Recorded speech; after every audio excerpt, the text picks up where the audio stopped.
यात नवाब मलिक यांची पत्रकार परिषद सुरू झाली। बहुत सारी चीज़ें लोगों के सामने आई। साथ ही साथ में 2 दिन हम लोग परभनी और नांदेड़ के दौरे पे थे। काफ़ी लोगों को कुछ सवाल पूछने थे, शायद उनके सवालों का जवाब नहीं मिल पाया। और 6 तारीख के बाद से लगातार हमने बहुत सारे सवाल खड़े किए थे, जिसको लेके बहुत सारी चीज़ें साफ़ हो गई हैं।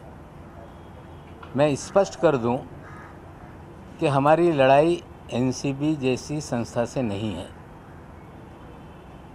पिछले 35 साल में एनसीबी ने देश में बहुत अच्छा काम किया।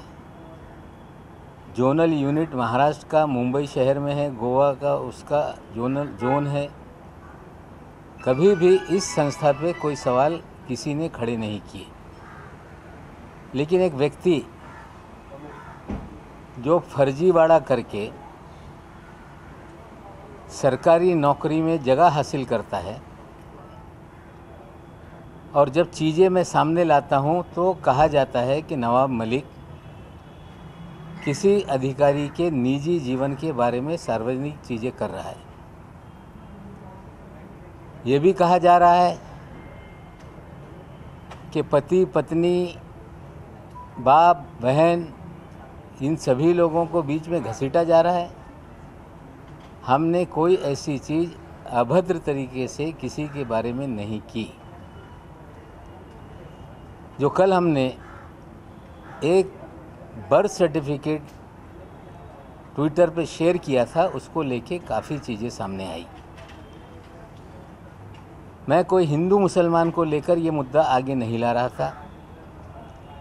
चाहे भारतीय जनता पार्टी ने कितने ही सवाल इसे धर्म को लेके खड़े किए कि आर्यन खान मुसलमान है, समीर खान मुसलमान है, नवाब मलिक मुसलमान है, इसलिए मुसलमान इस लड़ाई में कूद पड़े हैं। मेरे अपने सार्वजनिक जीवन जो 45 साल राजनीति में है, मैंने कभी धर्म के नाम पर राजनीति नहीं की और लोग इससे बखूबी वाकिफ़ हैं। सवाल हमने ये खड़ा किया कि जो व्यक्ति फर्जी बर्थ सर्टिफिकेट बनाकर फर्जी कागज़ों के आधार पर शेड्यूल कास्ट की कैटेगरी में नौकरी हासिल करता है, कहीं ना कहीं एक दलित शेड्यूल कास्ट जो देश के किसी गांव में झोपड़ी में हो सकता है कि दिए के नीचे पढ़ रहा होगा, कोई स्ट्रीट लाइट के नीचे तैयारी कर रहा होगा, इस फर्जी सर्टिफिकेट के कारण उसका अधिकार छीना गया। इस लड़ाई को हम आगे बढ़ाने का काम कर रहे हैं। मैं आज फिर कहता हूं, मैं अपने दावे पे कायम हूं कि जो बर्थ सर्टिफिकेट हमने ट्वीट किया है वो असली है। उस सर्टिफिकेट पे दाऊद के वानखेड़े उनके पिताजी का नाम है, और गौर से आप देखेंगे तो उस पर स्टार मार्क करके बाद में एडिशनल ऑल्टरेशन करने का काम सर्टिफिकेट में किया गया है। मैं और एक जानकारी साझा कर दूं कि मुंबई में जो बर्थ सर्टिफिकेट हैं लोगों के ऑनलाइन सर्च करके हासिल किए जा सकते हैं। वानखेड़े साहब की बहन का सर्टिफिकेट ऑनलाइन अवेलेबल है, लेकिन ये सर्टिफिकेट कितना भी सर्च करो ऑनलाइन नहीं मिलता। हमने रजिस्टर चेक करवाया, 1.5 महीने तक ये कागज़ हम ढूंढ रहे थे, तब जाके जो स्कैन डॉक्यूमेंट कंप्यूटराइज है उसमें ये सर्टिफिकेट हमारे हाथ में लगा है। मैं अपने बात पे कायम हूँ कि ज्ञानेश्वर वानखेड़े जी जन्म से ये दलित हैं। दलित कैटेगरी में उन्होंने, जो अकोला डिस्ट्रिक्ट था, बाद में वासिम उसमें से एक अलग जिला बना, वहाँ से उन्होंने ये सर्टिफिकेट हासिल की। उन्होंने उसके आधार पे नौकरी की। नौकरी करते समय मुंबई में वे पोस्ट रहे, और मझगांव में घाघरा बिल्डिंग एक है टैंक बंदर रोड पे, जहाँ पे उन्होंने स्वर्गवासी जाहिदा खान जी से निकाह पढ़वाया। दाऊद खान बन गए वो जीवन में। और 2 बच्चों का जन्म हुआ और पूरा परिवार मुसलमान की तरह अपना जीवन बिताता रहा। ये सच्चाई है। और आफ्टर थॉट करके उन्होंने बाप के सर्टिफिकेट का आधार बनाकर अपना सर्टिफिकेट लिया, जो पूरी तरह से बोगस है। एक गरीब किसी झोपड़ी में दिए के नीचे पढ़ने वाला हो या कोई स्ट्रीट लाइट के नीचे पढ़ने वाला कोई दलित भाई हो, उसका जो अधिकार था इन्होंने छीना है। हम ये तमाम मामले निश्चित रूप से बहुत सारे दलित संगठन मुझसे बात कर रहे हैं, दलित एक्टिविस्ट बात कर रहे हैं। शायद आप लोगों को जानकारी ना हो कि महाराष्ट्र में कोई शेड्यूल कास्ट, शेड्यूल ट्राइब या ओबीसी सर्टिफिकेट इशू होता है तो पहले बहुत सारी शिकायतें आती रही कि ये बोगस सर्टिफिकेट पे लोग नौकरी हासिल कर लेते हैं। इसलिए एक वैलिडिटी कमेटी बनाई गई, स्क्रूटनी कमेटी। जब कैटेगरी में कोई नौकरी या एडमिशन लेता है उसके सर्टिफिकेट को वैलिड करना कंपलसरी है। ये सर्टिफिकेट इशू किया गया मुंबई डिस्ट्रिक्ट कलेक्टर ऑफिस से, लेकिन केंद्र सरकार में किसी भी प्रकार का कोई इस तरह का प्रावधान नहीं है कि वो वैलिडिटी कराई जाए।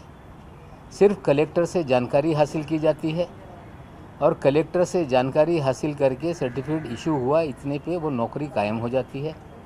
सारे दलित संगठन मुझसे बात कर रहे हैं, दलित कार्यकर्ता बात कर रहे हैं और इस सर्टिफिकेट को लेके वो सभी लोग इस स्क्रूटनी कमेटी के सामने अपनी कंप्लेंट दर्ज कराएंगे और मांग करेंगे कि एक गरीब शेड्यूल कास्ट का हिस्सा इन्होंने छीनकर फर्जीवाड़ा करके सरकारी नौकरी हासिल की।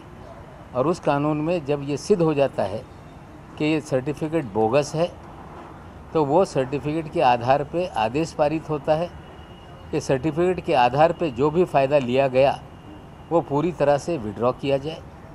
और उस कानून में ये भी प्रोविज़न है कि 2 साल से 7 साल की सज़ा का प्रावधान है। हमें लगता है ये स्क्रूटनी कमेटी के सामने, जो वैलिडिटी कमेटी है उसके सामने मामला जल्द जाएगा और हमें आशा है कि सच्चाई देश के सामने आएगी। जिस दलित भाई का हक इन्होंने छीना था उन्हें मिलेगा और इनके ऊपर कानून के तहत कार्रवाई होगी। ये जो बर्थ सर्टिफिकेट को लेके चीज़ें थी हमने आपके सामने रखी। कहा जा रहा है कि जाली सर्टिफिकेट नवाब मलिक ने रखा है।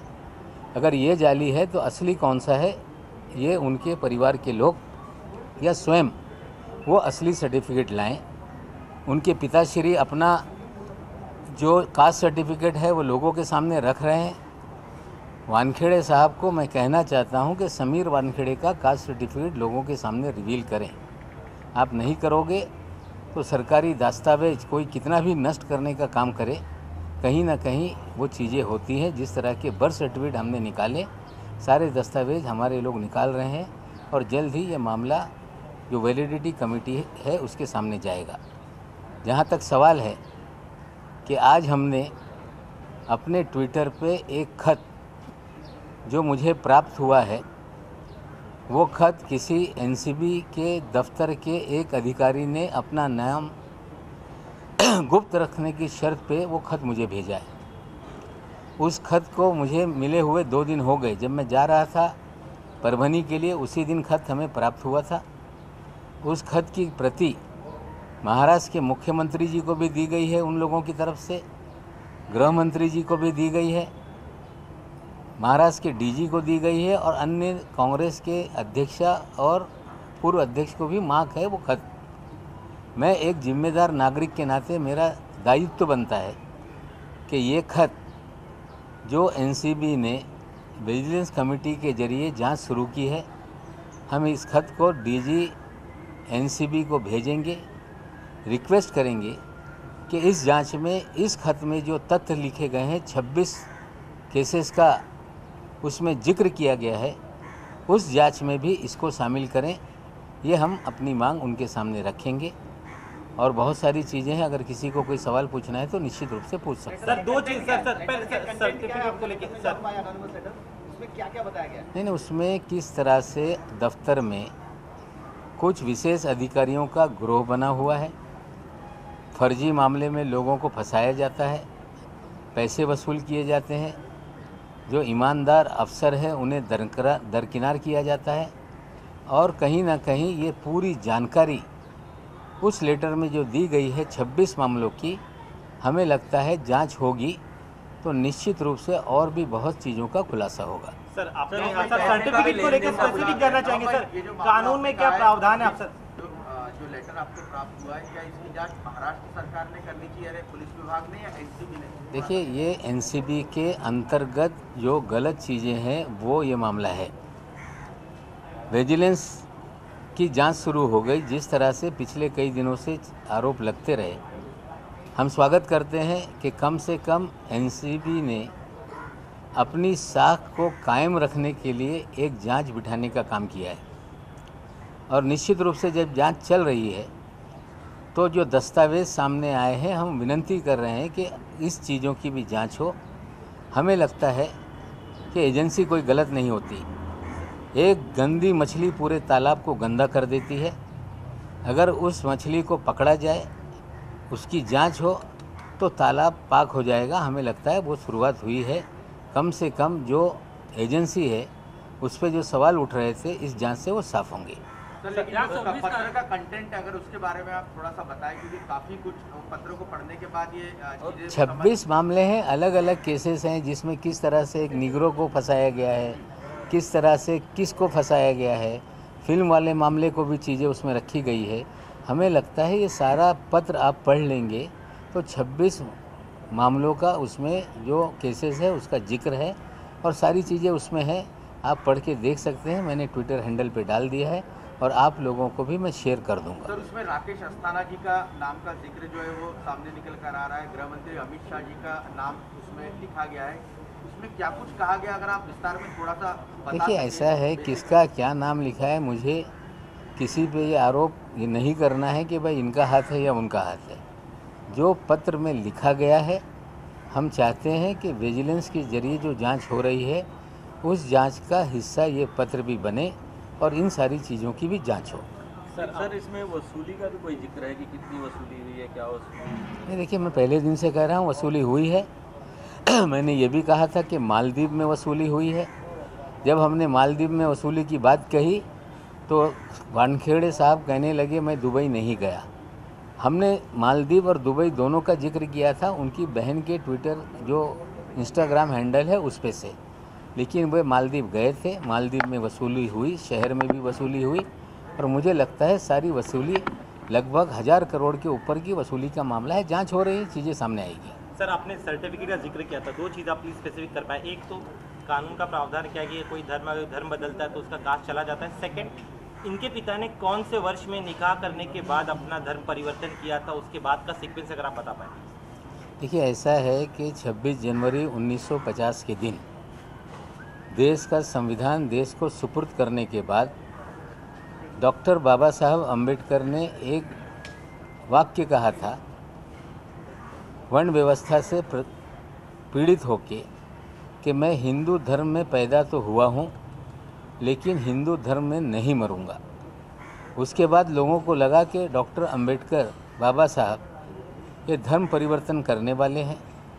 तो 30 जनवरी 1950 के दिन एक प्रेसिडेंशियल ऑर्डर निकाला गया जिसमें ये कहा गया कि वे दलित जो हिंदू होंगे उन्हें ही शेड्यूल कास्ट का सारा लाभ मिलेगा। लेकिन बाद में आंदोलन बहुत सारे हुए। कबीरपंथियों ने आंदोलन किया, उन्हें उससे छूट दे दी गई। सिख भाइयों ने आंदोलन किया, उसे छूट दे दी गई।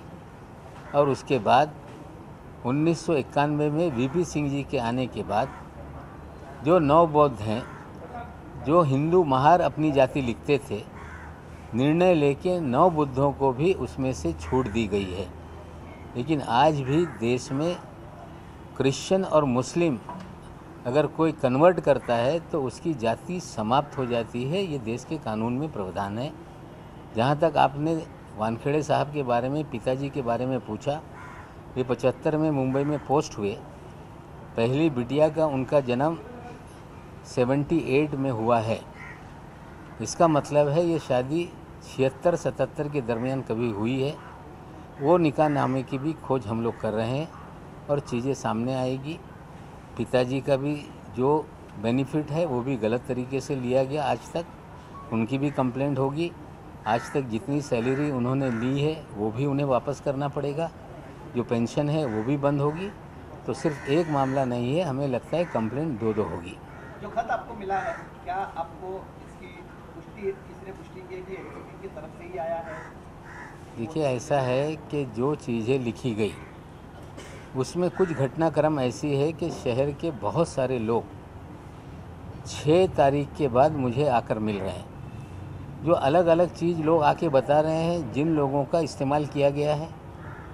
मैं आपको बता दूं कि जिस तरह से प्रभाकर साली ने कहा कि मुझसे 8 से 10 कागज़ों पे ब्लैंक सिग्नेचर किए गए। एक और गवाह इसी तरह का मेरे पास आया था, वो डरा हुआ था। उसने कहा कि 50 कागज़ों पे मुझसे ब्लैंक सिग्नेचर लिए गए। वो एक जिक्र कर रहा था जो नाइजीरियन को फंसाया गया, उसी की खबर पे नाइजीरियन वाला मामला बना था। उसने जो जानकारी दी वो इस खत में है, और कुछ लोगों ने जो जानकारी दी वो इस खत में है। इसलिए मुझे लग रहा है कि ये कहीं ना कहीं कोई अंदर का अधिकारी है जिसने ये जानकारी हमें मुहैया कराई है। लेकिन इस खत को लेकर कई सारे सवाल भी उठ सकते हैं, क्योंकि आपने कहा इसके ऊपर किसी का नाम नहीं है, तो कैसे विश्वास किया जाए कि ये खत जो है वो सही है? इसकी जांच क्या, इसकी जांच कैसे है? देखिए, ऐसा है, जब विजिलेंस ने जांच शुरू कर दी है, अगर कोई अधिकारी उसी संगठन का है तो कभी खुल के अपना नाम नहीं लिखेगा। हम ये नहीं कह रहे कि आप दंडित कर दो, लेकिन हम ये चाह रहे हैं कि जब सारी खबरें जो अंदर का अधिकारी दे रहा है या जो अलग अलग लोग ये सारी चीज़ें मुझे आकर बता रहे हैं, तो मुझे लग रहा है इसमें तथ्य है। विजिलेंस की जांच चल रही है, इस खत में जो उल्लेख है उसकी भी जांच हो जाए तो हमें लगता है जो शक की सुई है आने वाले दिनों में गहराएगी। इससे अच्छा है कि इसकी जांच हो, हम मांग करते हैं। सर, एका बाजूला समीर वानखेडेचे वडील असं म्हणतात की आम्ही कोणत्याही पद्धतीने धर्म परिवर्तन केलेलं नाही आहे। तुम्ही जे काल कास्ट सर्टिफिकेट जे ट्विटरवरती सादर केलं होतं, याच्या व्यतिरिक्त तुमच्याकडे असे काही पुरावे आहेत का की ज्याच्यामध्ये त्यांचं नाव दाऊद असं आहे? बघा, असं आहे, मी धर्माच्या बाबतीत कुणाचा धर्म काढत नाही। माझा लढा हा एका मागासवर्गीयाचा अधिकार हुसकून बोगस कागदाच्या आधारावर त्याचा अधिकार त्यांनी स्वतःसाठी घेतलेला हा लढा माझा आहे। मी कुणाच्या बहिणीचा, पत्नी, वडिलांच्या बाबतीत द्वेष ठेवून मी काही बोलत नाही। पण या सगळ्या ज्या फर्जीवाडा आहे याच्यात सगळ्यांच्या कागद, त्यांचे सगळे विषय आणल्याशिवाय हे सिद्ध होणार नाही। ते सांगताय मी कधी धर्म परिवर्तन केलं नाही। मग जे मी बर्थ सर्टिफिकेट सादर केलेलं आहे ते बर्थ सर्टिफिकेट खोटं आहे लोक सांगताय, तर खरं बर्थ सर्टिफिकेट खोटं आहे तुम्ही आणा आणि तुम्ही सांगा की बाबा हे खोटं आहे आणि खरं हे आहे। माझं एकच म्हणणं आहे, आणखीन तुम्ही कागदं मला विचारताय, बरीचशी कागदं आहे, हळूहळू विषय मी समोर आणणार आहे। आता ते बोलके झालेले आहे, ते बोलताय आणि आणखीन असे काही पुरावे माझ्याकडे आहे की ते कधी नाकारू शकत नाही आणि ती कागदा ऑथेंटिक आहे। त्या कागदावर या सगळ्यांच्या सह्या आहे आणि निश्चित रूपाने आगामी काळामध्ये ते बाहेर मी काढणार आहे। समीर वानखेड़े की तरफ से खुलासा किया गया, जब आपने ट्विटर पर वो पत्र जारी किया बर्थ सर्टिफिकेट, उन्होंने खुलासा किया कि उनकी जो पहली शादी हुई थी वो 2006 में स्पेशल मैरिज एक्ट के तहत हुई थी। ये थोड़ा सा इसको विस्तार से आप समझा? देखिए, वो अपने देखिए ऐसा है, वो अपने दावे पे कायम रहें। सारी चीज़ें आज ही खुलासा कर देने की ज़रूरत नहीं है। कम से कम पहली शादी हुई थी, ये तो मामला सामने आ गया। अब वो किस कानून से हुई थी वो दावा कर रहे हैं। मैं आपको बता दूं, वो सारे सबूत हमारे पास हैं जो ये साबित कर देंगे कि वानखेड़े साहब इन्होंने इस्लाम धर्म स्वीकारा था। बच्चों की परवरिश इस्लामी तरीके से हुई। इस्लामी तरीके से समीर वानखेड़े जी की डॉक्टर शबाना कुरैशी से शादी हुई। वो सारे कागजात आगामी दिनों में हम रखेंगे और यही आधार पे जो वैलिडिटी कमेटी है उसमें ये मामला जाएगा। हमें पूरा विश्वास है उसकी जांच होने पे सर्टिफिकेट रद्द होगा। तस्वीरें सर समीर वानखेड़े के परिवार से जुड़े जो म्हणणं आहे की आम्ही कधीही धर्म बदललेला नाही, आम्ही जन्मापासूनच हिंदू आहोत। नाही, ती असतील पण त्यांच्या वडिलांच्या बाबतीत माझा हे प्रश्न आहे. वानखेडे समीर राऊत यांच्या बाबतीत माझे प्रश्न आहे. ती रेडकर यांचा काय इतिहास आहे मला जास्त खोलात जायचं नाही आहे. त्यांच्या परिवारातल्या बाबतीतल्या मी काही विषय काढत नाही. समीर वानखेडेच्या संलग्न हा विषय आहे. ती जन्मापासून कुठल्या धर्माची हे माझ्या काही घेणं देणं नाही. पण मागासवर्गीयांचा सर्टिफिकेट काढून एक गरीब मागासवर्गीय ज्याचा अधिकार होता आयरस व्हायचा तो अधिकार त्यांनी हुसकून घेतलेला आहे. हा लढा माझा आहे. सर, सामना के जरिए आपको सलाह दी गई है कि आप किसी भी आपका अधिकार है किसी को आप ये करें क्रिटिसाइज करें, लेकिन उनकी निजता का भी ख्याल रखें, संयम बरतते हुए क्रिटिसाइज करें. उस पर आप देखिए, क्या कहें? मैंने निजता का हनन बिल्कुल नहीं किया है. अगर कोई बहन भाई की उगाही का हिस्सा होगा तो उसके भी चीज़ें सामने लानी पड़ेंगी. अगर कोई व्यक्ति धर्म परिवर्तन करके दोहरा लाभ लेगा, मागास वर्गियों का अधिकार छीनेगा तो उसका भी उल्लेख करना पड़ेगा. जो पहली शादी है उसका उल्लेख करना पड़ेगा. हमें लगता है सच्चाई सामने लाने के लिए मजबूरन चीज़ें सामने आ रही है. हम किसी परिवार को उनकी निजता को हम कभी भी उछालते नहीं. एक बात और बता दूं कि मेरे ऊपर जो सवाल उठा रहे हैं एक गंभीर विषय है जो मैं आज देश की जनता के सामने रखना चाहता हूं. हमारे दामाद को फैब्रिकेट करके बंद किया गया, कोर्ट में लड़ाई चल रही है. वो हमारी बिटिया है, वो बहुत सारी चीज़ों की छानबीन कागजात निकालने की या काम कर रही है. समीर वानखेड़े ने मुंबई पुलिस को पत्र लिखा है कि इनके CDR हमें उपलब्ध कराए जाएं. क्या नीलोफर मलिक कोई क्रिमिनल है? किस आधार पे उसने मेरी बिटिया की निजी जीवन के जानकारी मांगी है? जब निजता की बात आती है तो देश का कोई कानून एक समाज के सामान्य नागरिक के जीवन से जुड़ी हुई चीज़ें हासिल करने का कोई अधिकारी प्रयास कर रहा है. हमें लगता है कि वानखेड़े अपनी मर्यादा को लांघ रहे हैं. अगर कोई क्रिमिनल का आपको चाहिए, आपके पास अधिकार है, आप CDR मांगिए. आपकी हिम्मत है तो मेरी बिटिया का CDR मांगिए. उस केस में भी जो कानूनी लड़ाई है हम लड़ेंगे. लेकिन जहाँ तक निजता का सवाल उठाया जा रहा है, समीर वानखेड़े इस शहर में 2 लोगों के जरिए लोगों का फ़ोन टेप कर रहे हैं. लोगों के फ़ोन को कहीं ना कहीं उनको इंटरसेप्ट किया जा रहा है. 2 प्राइवेट लोग हैं. एक व्यक्ति मुंबई शहर में है, एक व्यक्ति थाना में है. आज नहीं कल ये भी कि किस तरह से समीर वानखेड़े इस शहर में लोगों की इलीगल फ़ोन टैपिंग कर रहा है, उसके भी पुरावे लोगों के सामने हम रखेंगे. सर समीर वानखेड़े ने सर कोर्ट में आपको लगता है आपकी बेटी का और आपका फोन या आपके परिवार से जुड़े लोगों का फोन? देखिए, हमारी बिटिया का CDR समीर वानखेड़े ने मुंबई पुलिस से मांगा. पुलिस ने कहा है कि उनके निजी जीवन की जानकारी हम नहीं दे सकते. लेकिन मेरी जानकारी है कि इस शहर में समीर वानखेड़े 2 प्राइवेट व्यक्ति के जरिए लोगों के फ़ोन इंटरसेप्ट कर रहा है. जो 2 व्यक्ति हैं उनके नाम मेरे पास हैं, उनके एड्रेस मेरे पास हैं. अभी लड़ाई ये बहुत लंबी चलेगी. उन चीज़ों को भी आगामी दिनों में हम सामने रखेंगे. सर समीर वानखेड़े ने कोर्ट में एफिडेविट दी है. सर समीर वानखेड़े ने कोर्ट में एफिडेविट दी है और कहा है कि आपके दामाद को गिरफ्तार किया गया था, इसलिए उनके ऊपर पर्सनल अटैक किए जा रहे हैं. कोर्ट ने वो सारे एफिडेविट को रद्द कर दिया.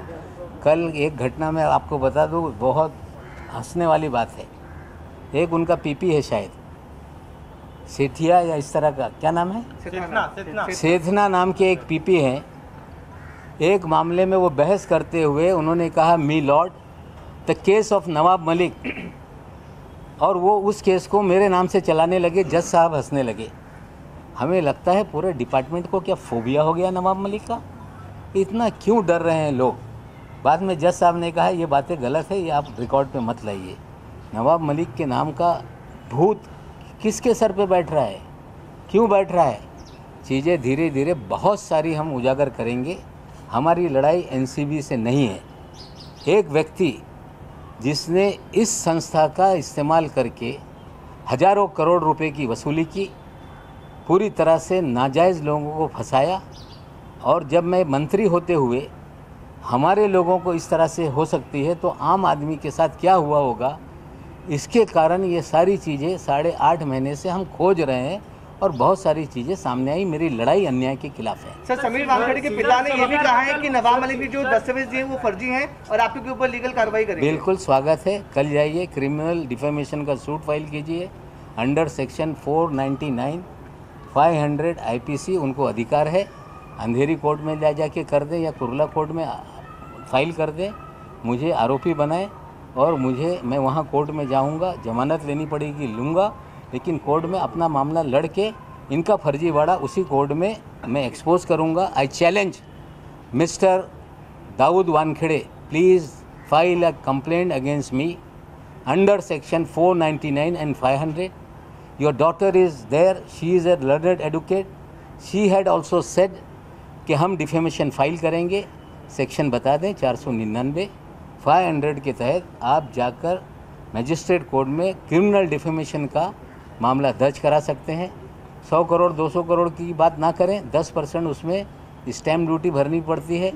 आपके पास हज़ारों करोड़ 2 नंबर के हो सकते हैं, लेकिन स्टैम्प ड्यूटी भरने भर का कागज़ आपके पास नहीं होगा। अब 499 में आज फिर मैं आह्वान करता हूँ समीर दाऊद वानखेड़े को, दाऊद के वानखेड़े को, जैस्मीन अलाइज यास्मीन वानखेड़े को कि आप 499 500 में डिफेमेशन का क्रिमिनल सूट फाइल करें। आप स्वयं वकील हैं, बिना पैसे के मुकदमा चलेगा।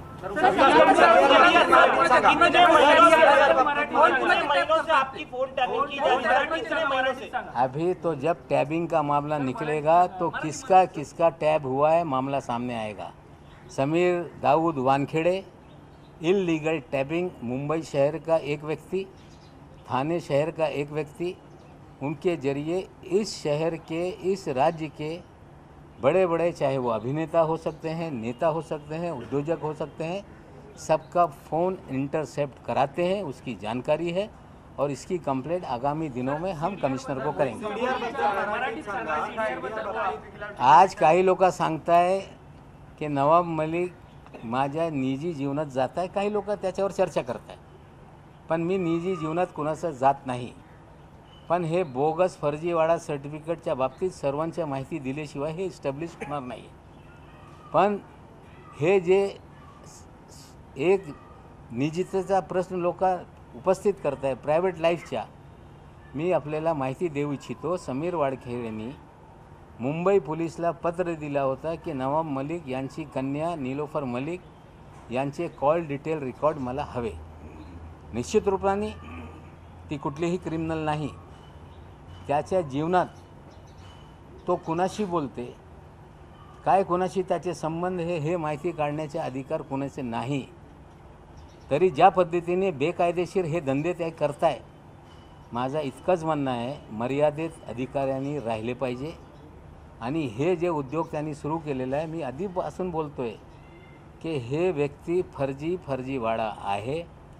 इतके विषय आहे की किती विषय समोर ठेवायचा हे पण प्रश्न माझ्यासमोर निर्माण झालेला आहे। भविष्यात हळूहळू विषय मांडू। धन्यवाद। एक व्हाट्सएप चैट, सर, एक व्हाट्सएप चैट वायरल हो रहा है। उस व्हाट्सएप चैट में प्रभाकर और गोसावी आपस में बातचीत कर रहे हैं। बोले हाजी अली पहुंचो, वहाँ 50 लाख रुपए दिए जाएंगे और किसी तीसरे बंदे को जिक्र किया जा रहा है। सर, क्या है ये सब, कुछ जानकारी है? नहीं, देखिए, मैंने भी जिस तरह से प्रभाकर साली का एफिडेविट आया टेलीविज़न पे हमने देखा, गोसावी उससे बात कर रहा है शाहरुख खान के बेटे से, और उसमें 50 लाख उठाए गए, फिर वो नई मुंबई में दिया गया, फिर वापस आए 38 लाख, 12 लाख मार लिए। इस तरह की चीज़ें हैं, तो हमें लगता है इसकी जांच अगर कर रही है, जांच होगी तो चीज़ें सामने आ जाएंगी। सर, एक प्राइवेट पर्सन का जिक्र किया गया, सर कौन है, सर कुछ जानकारी? सर, एक प्राइवेट पर्सन का जिक्र किया जा रहा है हाजी अली के पास में, ये सब नहीं, उसमें कोई सैम डिसोजा का नाम आ रहा है, मुझे मालूम नहीं। उसको ट्रू कॉलर पे डालने पे एनसीबी फ्रॉड करके ट्रू कॉलर बता रहा है। सर, आपके लेटर पर समीर वानखेड़े का जवाब आया है कि all the allegations are false and malicious, new ploy, ये आपकी नई साजिश है और मैं इसके खिलाफ फाइट करूंगा। हम तो बोल रहे हैं ना, कहाँ, मैं तो बोल रहा हूँ 499 500 is open to every citizen. They have lawyer in their own house, उनके घर में वकील है। 499 500 में आ जाइए, कल मुकदमा दर्ज कीजिए, परसों आके मैं जमानत लेता हूँ, प्रोसीडिंग फास्ट ट्रैक पे चलाते हैं, चीज़ें सामने आ जाएगी। सर क्या इस पूरे मामले में महाराष्ट्र सरकार समीर वानखेड़े पर कार्रवाई करेगी? संजय राउत जी ने भी ट्वीट करके कहा कि सुमोटो ले महाराष्ट्र सरकार, गृह मंत्री। हमने जिस दिन प्रभाकर का मामला सामने आया, हमने मांग की है, मामला गंभीर है, उगाही का है, और जिस तरह से कहा जा रहा है कि फला जगह से पैसे उठाए गए, फला जगह दिए गए, गाड़ी उसके अंदर है, उसके ड्राइवर कौन थे, CDR मिलाए जा सकते हैं, बहुत सारे कैमराज हैं, उसको खंगाला जा सकता है। तो मैं गृह मंत्री के सामने SIT के जरिए जांच की मांग रखने वाला हूं, जो पहले मैंने कहा था, और मुख्यमंत्री के सामने भी ये विषय में रखूँगा। 3, 4, 8 that is their descriptive. Who are going to be investigate the issue?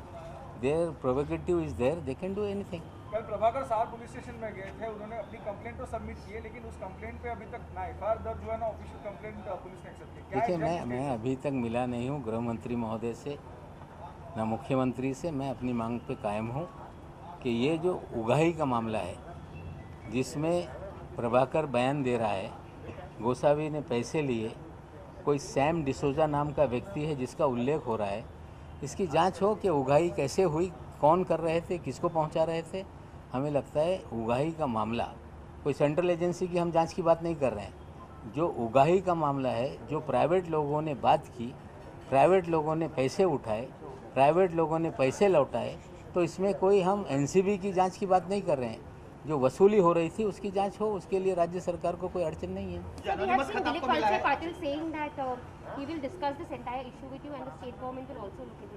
Late us see, I will meet them. जो एनोनिमस खत आपको मिला है उसमें कई सारे बॉलीवुड सितारों के नाम उसमें मेंशन किए गए। आपने थोड़ी देर पहले ये भी जिक्र किया कि बॉलीवुड सेलिब्रिटीज के कॉल टैप किए जा रहे थे, इंटरसेप्ट किए जा रहे थे। ये दोनों मामले जुड़े लगता है। देखिए, अलग-अलग इंक्वायरी राज्य सरकार की तरफ से होनी चाहिए SIT में। देखिए, अलग-अलग फ्रंट पे चीज़ें होंगी। जहाँ जहाँ जो चीज़ें पहुँचानी है मैं भी पहुँचाऊँगा, लोग भी पहुँचाएंगे। हमें लगता है इतना आसान नहीं, बहुत गंभीर मामला है। इलीगल फ़ोन टैपिंग हो, यहाँ तक मेरी जानकारी है कंप्यूटर लगा के NCB के कार्यालय में भी कुछ लोग बिठाए गए। जब से आपने ये मामला उठाया, आपको धमकी वाले कॉल आ रहे हैं क्या?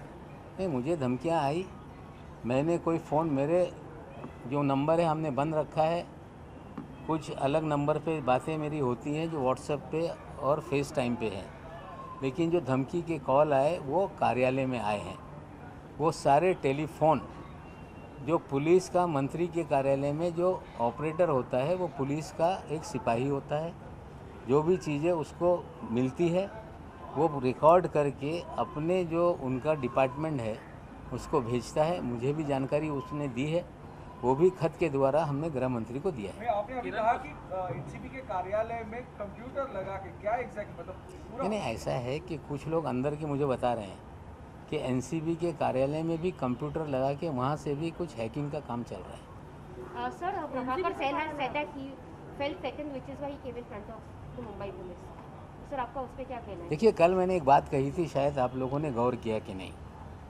कल मैंने कहा कि मुझे डर है कहीं KP गोसावी का मनसुख हिरेन ना हो जाए। जो आरोपी छुपा बैठा था और उसके बाद वो टेलीविज़न को फ़ोनो देने लगा, हमें लगता है इसे कहीं छुपा के रखा गया था। मनसुख हिरेन वाला आरोप लगने से वो फ़ोन पे आ गया, और हमें लगता है जैसे ही फ़ोन चालू हुआ है पूना पुलिस उसको फ़ोन को ट्रैक कर रही है। हमें लगता है पूना पुलिस उसे पकड़ेगी। Thank you. Thank you sir. तरी काँग्रेसचे नेते आणि ज्येष्ठ मंत्री नवाब मलिक यांनी सविस्तरपणे पत्रकार परिषद घेतली। आपण काल केलेल्या आरोपांवर पूर्णपणे ठाम असल्याचं त्यांनी सांगितलं। एवढंच नाही तर समीर वानखेडे यांच्या वडिलांनी काल माध्यमांना मुलाखती देताना, फोनवरनं माहिती देताना, दाऊद वानखेडे हे माझं नाव चुकीचं आहे, मी कायदेशीर कारवाई करेन असा इशारा दिला होता। तर नवाब मलिक यांनी प्रति आव्हान दिलं आहे की तुम्ही निश्चितपणे कायदेशीर कारवाई करा आणि खरा दाखला जो आहे तो सुद्धा लोकांसमोर आणा। एवढंच नाही तर हे वसुलीचं प्रकरण 1000 कोटींच्या घरात असल्याचा धक्कादायक आणि मोठा आरोप सुद्धा नवाब मलिक यांनी केला। यासोबतच बुलेटिनमध्ये घेऊया एक छोटासा ब्रेक। पाहत राहा न्यूज 18 लोकमत।